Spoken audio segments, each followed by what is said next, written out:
All right, welcome back to Gamescape 3D.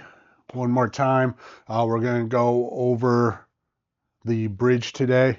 So I'm going to go ahead and move the camera to the zoom in angle and we'll take a look at how this thing works.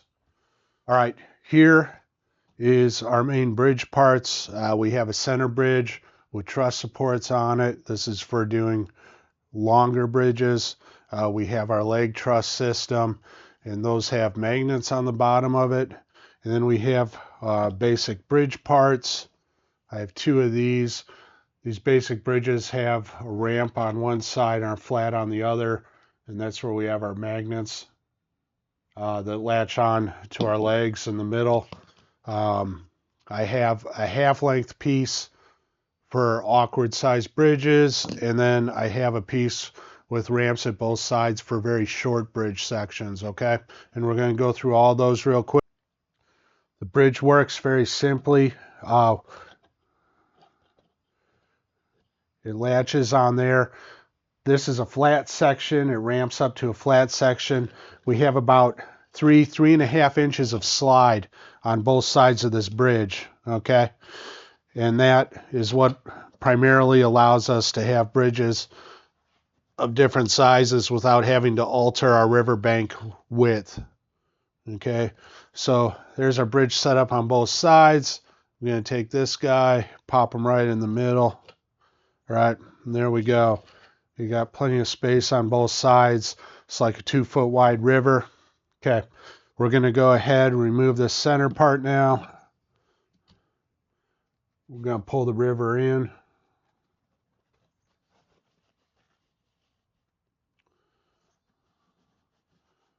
Okay, at this width, we can get rid of one of these leg trusses.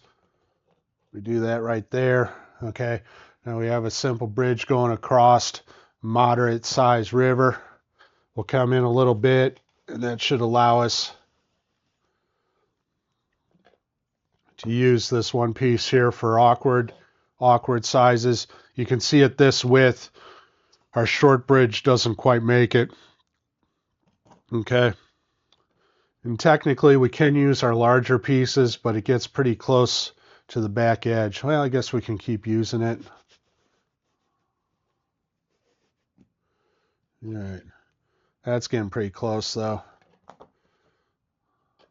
There we go. So that's a pretty comfortable size there for that back piece. Technically, this bridge will go in there, but just barely latches, so it's not really any good for play. And then finally, we can pull it in real tight and use this double ramp bridge for short streams and whatnot. Okay, now we're going to trade out, and we're going to take a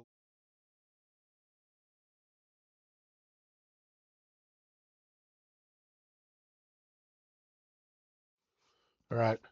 I think that'll be enough. So here's our low profile setup with our 2-foot river mat.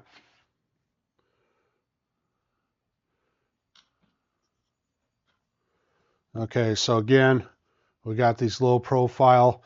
It's not much clearance on the river, but remember with this low profile river, the idea is we have a river that's basically about to, break the banks as it were. We're at near flood stages here ideally. Okay, and we're doing the same thing as we did before. Put that center bridge in there, and we just slide back and forth to sort of accommodate any slight variance in river width. So this is our full-size river. And again, if you were to like maybe put out 2 of these mats, if you want something even longer, that'd be fine. You would just add, more of these bridge sections and you'd be all set. So we'll go ahead and pull in. I'm also going to use this opportunity to talk about some of the backfill mats we released this month. Let's see, we'll release that. Ooh, gotta come in a little bit further. Okay. So as you come in with your low profile, whether you're doing straightaways or whether you're doing curves, more likely doing curves. You're going to have river exposed on the back side of your low profile banks. I've developed a couple of mats for doing backfills. You can basically print these out and then cut them out and then slide them to cover up the water. I do apologize for the glare. I use a cheaper PVC to sort of color test my prints and have not done serious prints, matte style prints for this yet. But anyways, the idea is these would just slide under and cover the water. In terms of color matching, I pretty much went halfway between a Warzone battle mat and a P-Works Wargame battle mat. I would have loved to have considered Deep Cut as well, because I do like their battle mats as well, but I just don't have one of their grass mats, though I do have several of their other mats. So anyways, that's what I did. So yeah, there you go. That goes in there, and then that covers up the river. All right, and we'll go ahead and proceed. Okay, that's the end of this demonstration. I do have a couple of notes for you. I will be doing one more video to sort of do a speed paint demo on one of the cliffs going through the month. And then right now we're having product development discussions on Patreon and Tribes. I made a list of things I'm going to make or have made, and also a list going back like 4 or 5 years of requests people have had that I have not pursued.